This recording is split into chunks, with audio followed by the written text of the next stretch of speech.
Jen Mall, and welcome to Nurse Connect. I am an RN and a board certified nurse coach.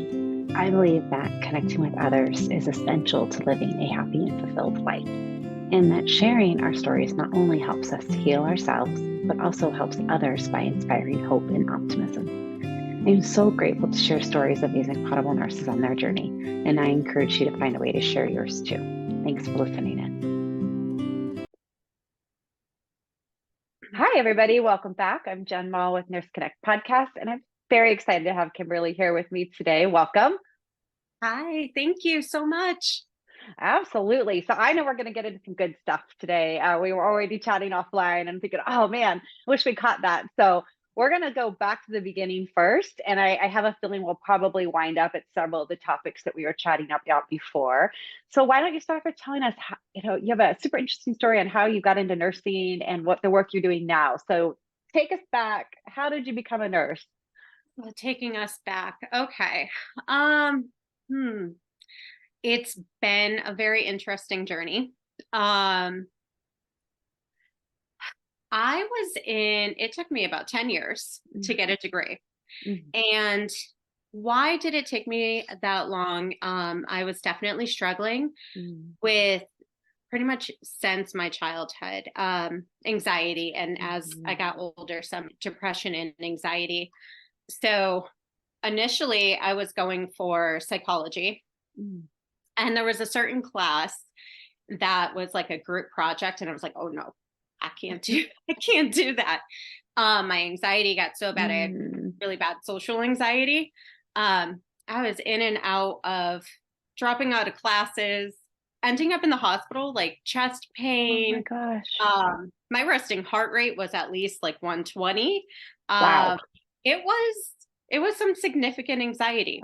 So it was kind of this battle over the years, and I was doing direct care work for about a decade, working with individuals with developmental disabilities. And I was like, man, I'm working with some angels here. Like, this is some awesome work here.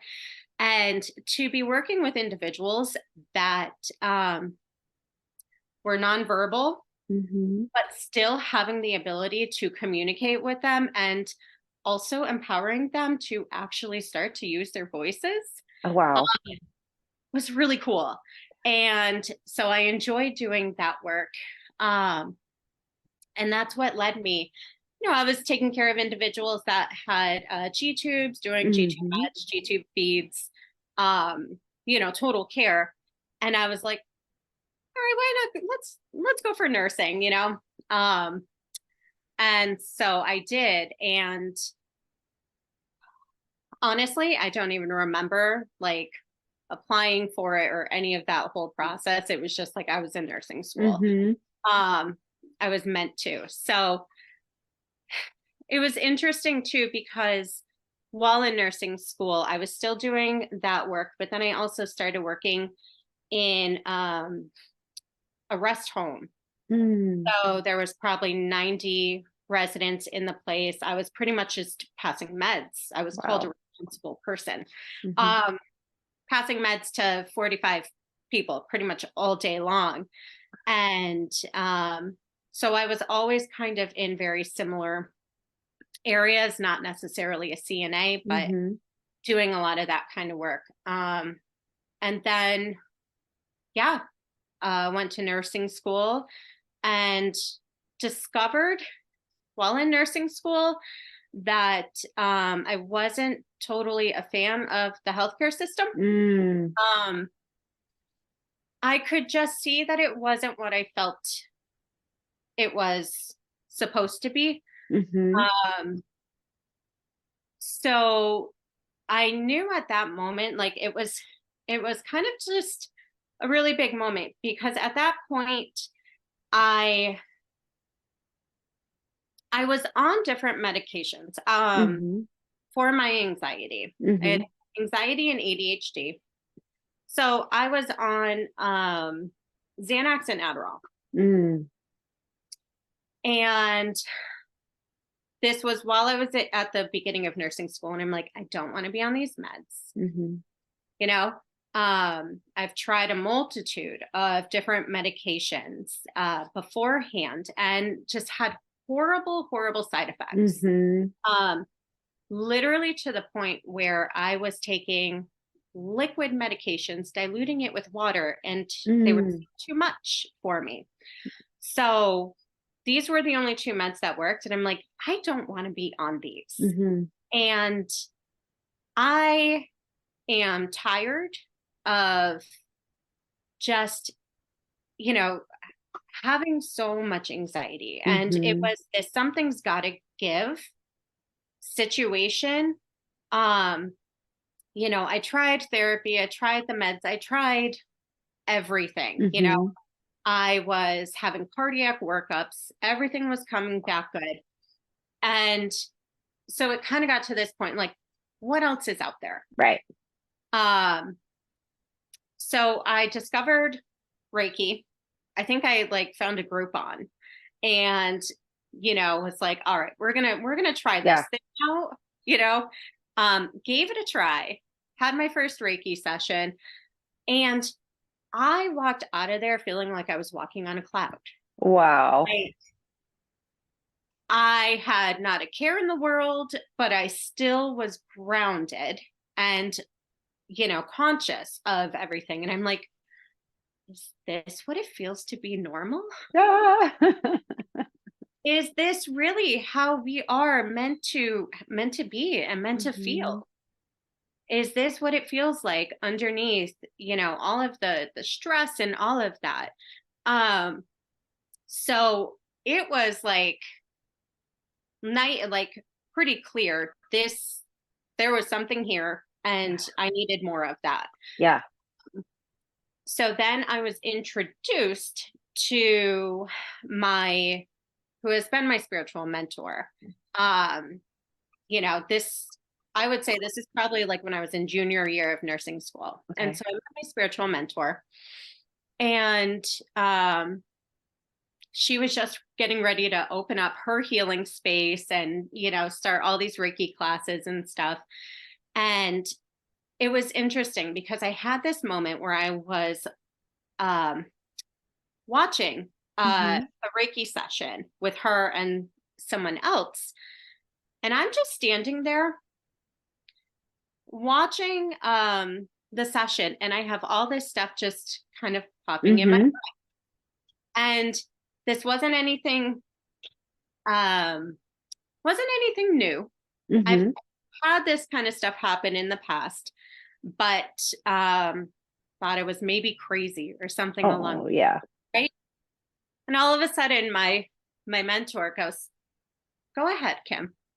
And I'm like, no.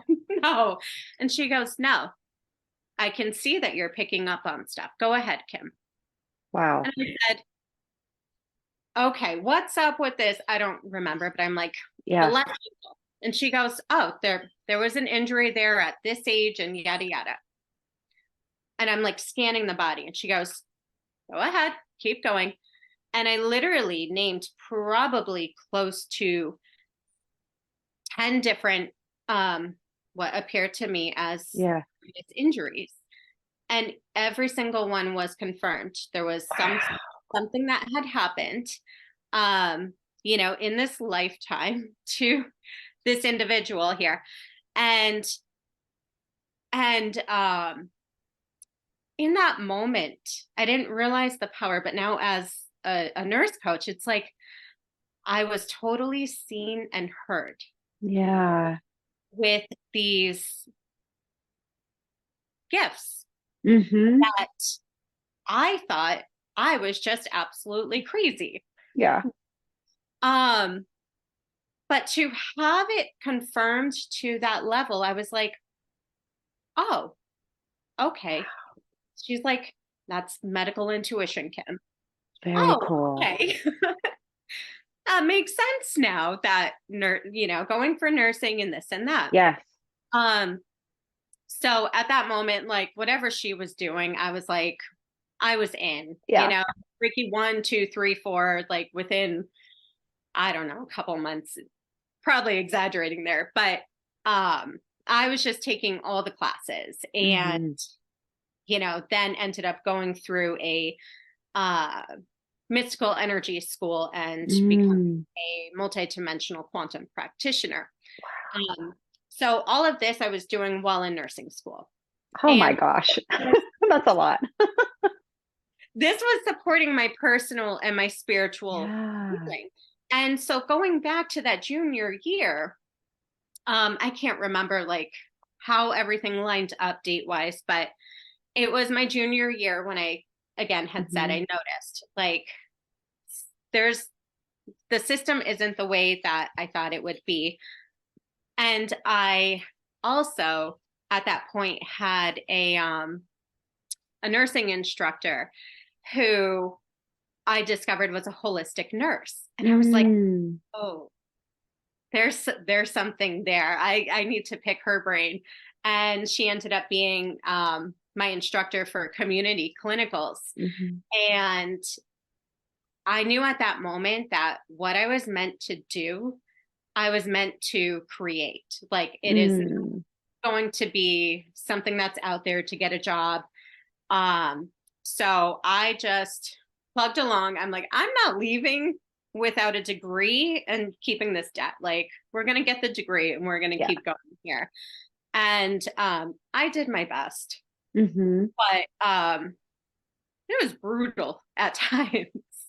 And I was one of those job hoppers, I guess you could say. Just trying to find the right fit. There was pieces that I loved and pieces that I disliked in pretty much everywhere. I started in long-term care, and then the really cool thing, I had the opportunity to take a job as a nurse at an adult day health center. And I got to work with some of the individuals that I used to work with. Oh, neat. We're becoming a nurse. And I'm like, this is so cool. Like I get to be their nurse, but then also play bingo with them. Like, so that was cool. But I also discovered my love for hospice and then went into the mental health realm and primarily substance abuse. But there was, through the transitions in my life, becoming a single mom to a newborn and, just having to navigate all the life stuff, right? It all, I kept trying to find the right fit. And I just wasn't totally finding the right. I loved what I did. I loved how I was there and supporting other individuals to the best of my ability, but I felt the best of my ability in those situations. But I felt as though I was unable to support individuals to the best of my ability. And it got to a point that I just felt I couldn't do it any longer and it was time to do my own thing. Yeah. So how long ago was that? That actually, when I started my own thing, well, I was working on my own Reiki business well before this, but I kept trying to keep things separate. Okay. Right? Like, can't let them know I'm a nurse. I'm just going to be this Reiki practitioner and stuff. And then I was like, there's something missing. There's something missing here. And I'm like, there's a missing puzzle to the piece here. And that's when I found nurse coaching. So the nurse coaching was kind of like that little missing puzzle piece, right? So when I went through the nurse coaching program, it was basically right around the start of COVID. Okay. And I'm going to say it was all in beautiful divine timing that I also had gotten laid off from my job. Oh my gosh. And so I had all of the human fears, right? Popping up God, I can't invest in this program when I'm Right. about to lose my job and all of this. And I'm just like, it's all going to work out. It's Wow. all going to work out. I know it will. Um, and so I just kind of ran with it then. Um, it, it was funny because people were like, Kim, no one's going to want your position, but I was union and I was, you know, people were telling me no one's going to want your position. I'm like someone's going to take it. Mm-hmm. Someone's going to take it. And I was at that point. I was at that point that the system was breaking me. Yeah, absolutely. Um, And almost I but see it as you're not living in alignment no, with who you truly are and what you could offer, and the system isn't set up to allow for those gifts to be yeah, shared, right? Yeah. there was times in my nursing career where um, advocating got me fired. Mm, Advocating for situations that had every right to. And yeah. then there was times where trusting my intuition. I live by following my intuition. It Yes. has never steered me wrong. It has always brought me to the situations that I am meant to be in. Mm-hmm. And that is one of the big things I love supporting others with now is that inner compass Yes. it is there for a reason. So not once, more than once in my nursing career, I just knew something was off, something wasn't right, and advocated to my best ability. And it was situations that almost ended horrifically. Mm, And if it wasn't for not only me advocating, like I probably would have lost my license yeah. if I didn't follow my intuition and do all the steps Right. that I did as well. And this was more than on one occasion. And it's like these are human lives. Mm-hmm. These are lives that we are um, taking under our wings. Mm-hmm. Yeah. And what is wrong with taking a few extra minutes to ensure that we are doing the best that we can for these individuals? Right. And those extra minutes were hard to actually get. Um, so yes, um, it definitely was out of alignment, and I felt like I often was going against my core values. Mm-hmm. So that is when I knew it was time. Yeah. And I'm sure you can sense the little inner advocate and the passion within me. Mm-hmm. So yeah. But also a little bit of sadness too, of not being able to do the work that you know you're called to be doing in that traditional setting where you know you can help patients, and I'm sure your peers too, and just feeling that stuck. And so I feel a little bit of grief there too for that lost element, but Yeah. also the almost the freedom that comes along with trusting your intuition that things will be okay, that you're on the right journey, that you've been led to complete these different trainings around the energy healing portion of it and the nursing piece, and then in comes coaching to kind of tie it all together for you. So what does this look like for you after you kind of went all in with your coaching practice? And share with us a little bit about that. Well, as you just mentioned the peers, Mm-hmm. and can we go there for a Yes, second? please. Because there were some places that I worked, yes, that my peers were amazing. But then there was also some places and some situations where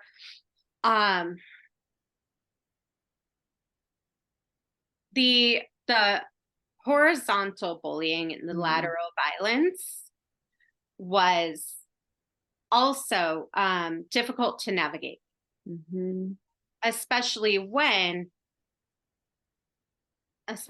these individuals may have even been in supervisory positions.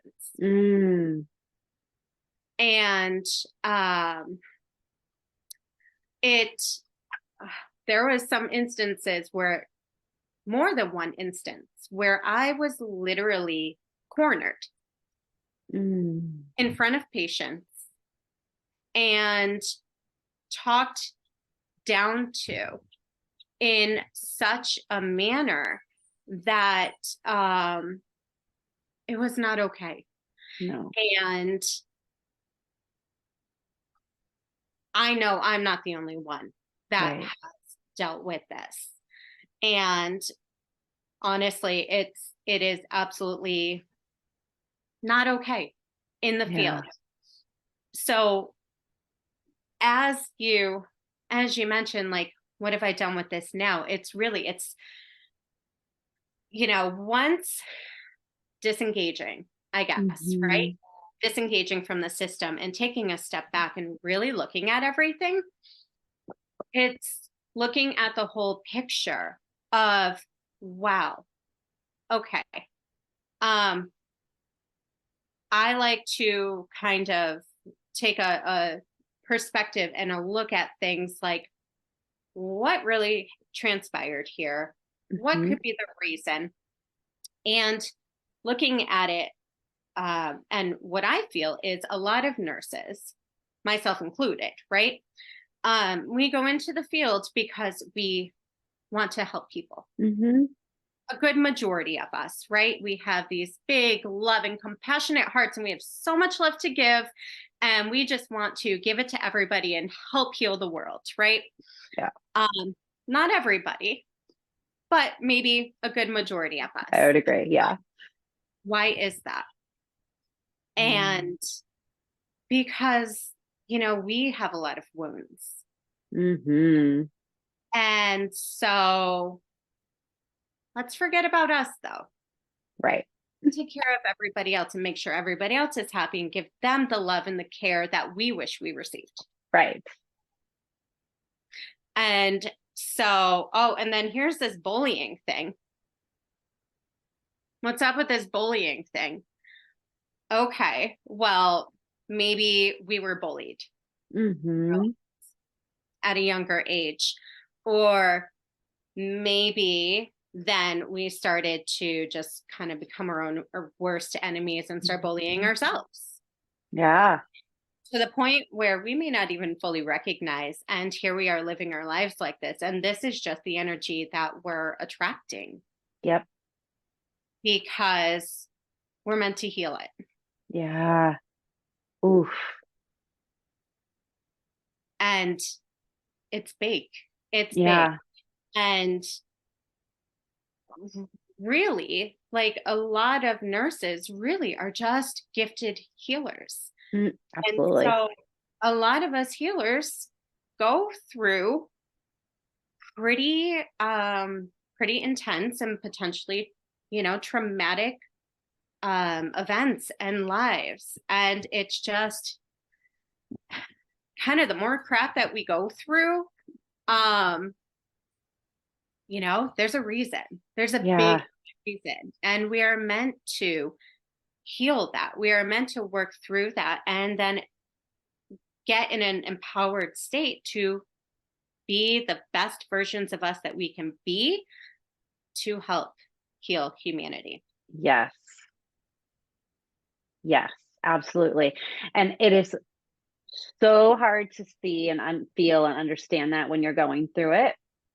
Coming from somebody who struggled with really severe burnout, depression, anxiety, late diagnosed ADHD as well. And when you're going through all of that, it feels really crappy. It feels like the world is being dumped on you. And it's really hard not to turn around and treat others the way that you feel like you're being mistreated.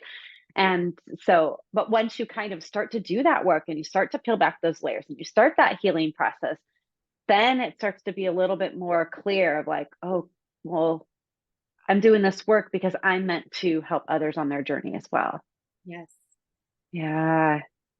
And as we do the work, we're taking care of ourselves, which is kind Mm-hmm. of the most important thing, because we truly are the only ones that know what we need Yeah. most. But then we're also helping to heal 7 generations back and 7 generations forward.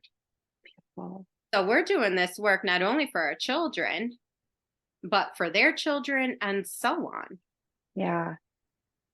Right. So, because us being the best versions of us that we can be, well, then our children will um, hopefully be able to live a life where their need for doing the healing work is a lot less. Yeah. Yeah. It's more ingrained in what they know. Yes. Yeah. So big stuff. Oh my gosh, I love it.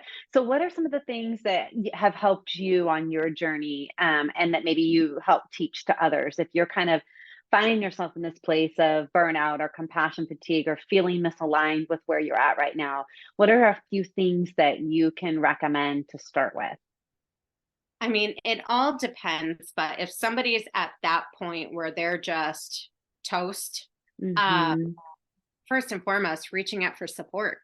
Mm-hmm. Um, that is top priority, whether it be a therapist, whether it be a coach, a mentor, pastor, someone. Reach out for support so that Mm-hmm. someone else is holding space for you. Mm-hmm. Um, and also, some people's spiritual and personal healing journeys start with energy healing. Some people Mm-hmm. yoga. Whatever you're feeling called to do, go with that. Yeah. And it's that tapping into and trusting your own inner knowing. So maybe it's journaling. Mm-hmm. So just get a journal, get a pen, and just start writing. And work anything to help let go of whatever it is that is just smothering you. Mm-hmm. Um, just let it go, however you feel called. Yeah. Oh, so good. So I am really feeling this little niggle to ask if you can explain a little bit more about Reiki, because I think it's becoming a little more mainstream, and I think people are curious about it. It's a little different, right? And so if you're not really aware of what it is, but like you had such a profound experience with it, and you use this in your own practice and you teach it to others. So, in a simplistic way, would you mind describing kind of how Reiki works? Because I know our little nurse brains, right? We want to know the logistics. How does it work? How does The this? little nurse brains. I love teaching Reiki in a capacity where the nurses are like, oh, that makes sense. Uh-huh. Uh, so, okay, we are all made of energy, right? There's energy around us. And so energy healing is literally um, just working on these little energy centers within our body. Hmm. And so those are what, we call the chakras, right? And we'll just say that there are 7 main chakras. Hmm. There's a whole lot more, but there's 7 Yeah. main. Right? And so, okay. So say the first chakra is the root chakra. Hmm. And say someone is struggling with their root chakra, might feel a little ungrounded. The way I like to Hmm. describe it is you may go about day to day and you might drive from point A to point B and be like, I don't remember that ride. Hmm. How did I get here? And that's the way I like to describe it to people, because it's like, yes, we're not in our body. Yeah. They're ungrounded. Yeah. And so we also have the masculine and the feminine, physical and the spiritual aspect. So if somebody is ungrounded or having an issue with their root chakra, they might injure their feet or their legs more often. You might trip a lot. I was queen of ungrounded, always falling downstairs. Yes. I can't even tell you how many times I have fallen downstairs, right? So that would be like the first chakra. The second is our sacral area. So that's a lot of our creativity and our our sensuality, right?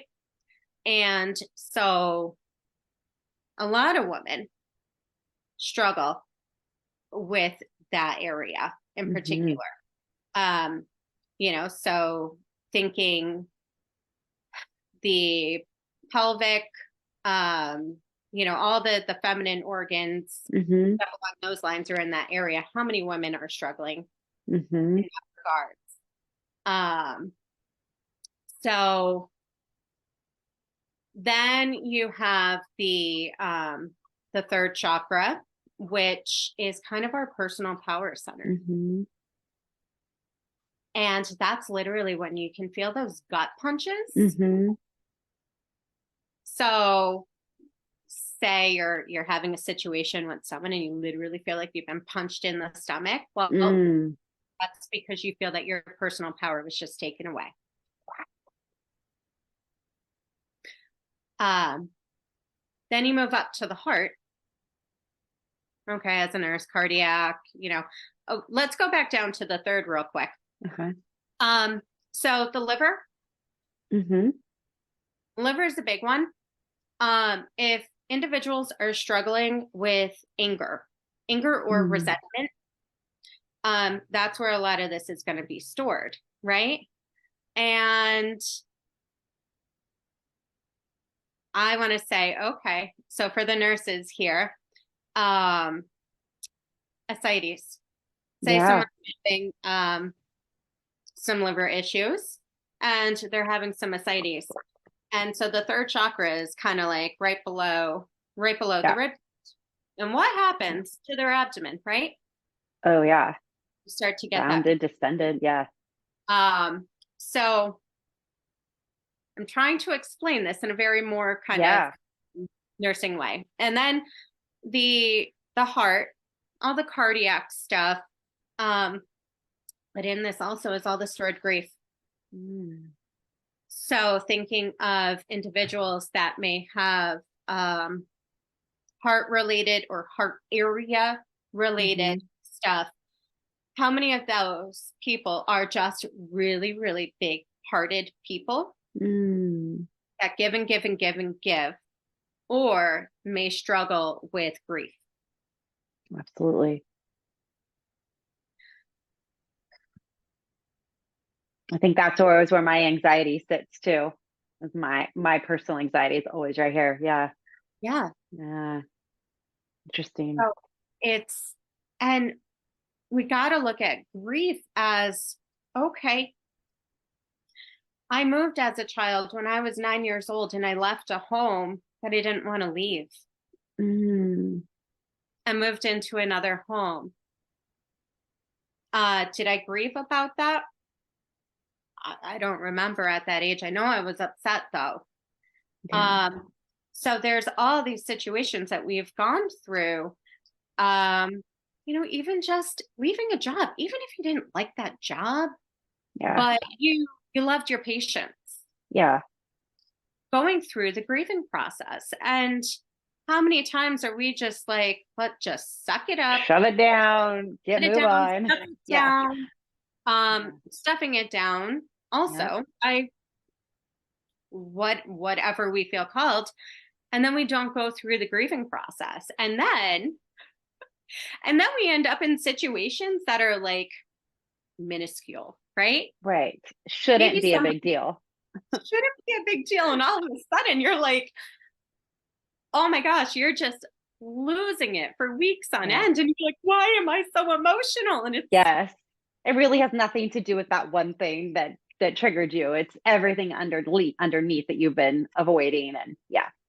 and it's like, okay, all right, clearly there's other stuff here and I'm just going to go with it. But then some people may not realize that.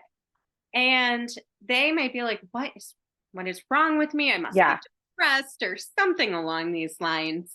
Um, but yeah, there is just so much untapped grief that some of us are doing. Yeah. And then moving up to the throat chakra, how many times do we not speak our truth or speak from our heart and speak how we feel? So, we end up having these throat related issues. And it doesn't necessarily have to be, anything too crazy, but even, okay, someone commonly gets strep throat. I actually have a friend who I was just talking to who really felt called to,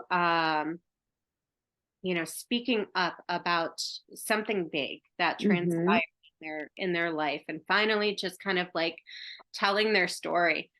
And right before they got strep throat, and I'm like, why do you think? Because you're ready to speak about this, and you're not meant to keep holding it in any longer. And so then you also have the sixth chakra and the seventh being our crown, our divine connection.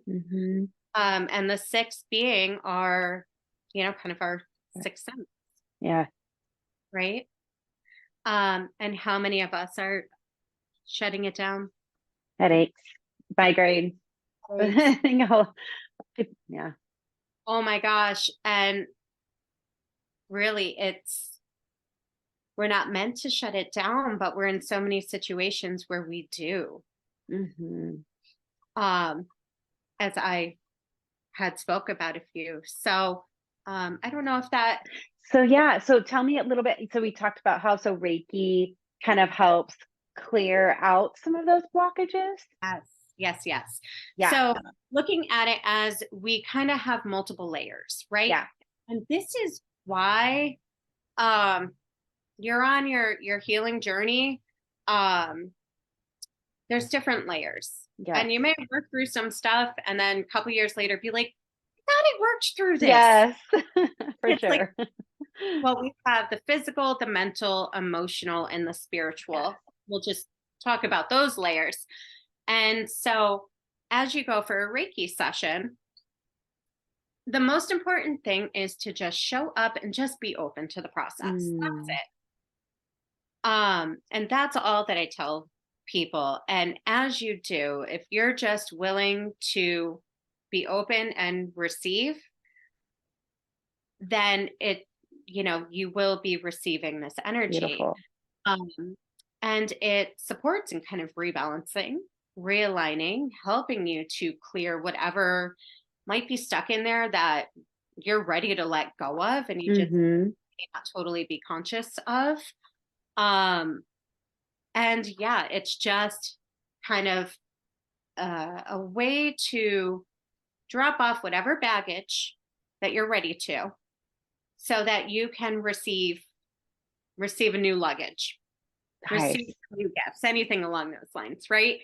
And it just will help to open up maybe some more possibilities or some more energy for you to start kind of calling in what you truly desire. Very cool. Awesome. Well, I appreciate you sharing that I know I put you on the spot a little bit, but I love how you related it to kind of real life things. So it doesn't feel so, woo, I don't know, out there. Yeah. Because it's helpful, because it is really neat. And like you said, just being open to receiving is really all you have to do, to just be curious and open yourself up. Because I mean, what's it going to hurt? That's, it would probably help you. yeah. And that's what happened to me. I was just at the point of surrender Yeah. when I showed up, and I was just like, all right, something's got to give. Let's give this a try and let's see what happens. And it brought me on this whole new beautiful path in life. Awesome. Awesome. And I love how it's really seems like it's come full circle for you, that now you're able to tie in nursing, holistic healing, energy work, all the things you're doing kind of seem to be coming together in this beautiful way. Yeah. Yeah. And helping to guide others to be able to bring this medicine as well to others. I love it. I love it. So what do you have coming up? Oh my goodness. I actually am in the process of almost ready to launch how do I want to call this? A collaborative journey to help realign to our truest, most authentic being. Mm. So I'm calling it conscious medicine. Mm-hmm. My business name has been Transcendent Wellness. I knew it was going to turn into something bigger when all I could do was purchase a .org. Yeah. I just kind of got that signed. So it's going to be a multi-dimensional space for people to come to, who are ready, to kind of do the work, but also for those that have been doing the work and are just ready for more. Mm-hmm. So there's many different layers and elements, I guess, for people to receive wherever they're at. So I have that almost ready, but then also kind of doing my own one-on-one stuff and group stuff as well. Awesome. Well, Yeah. super exciting. All right. So as we kind of wrap up, I just want to give you an opportunity. Is there anything else on your heart that is kind of tugging at you to get out there today?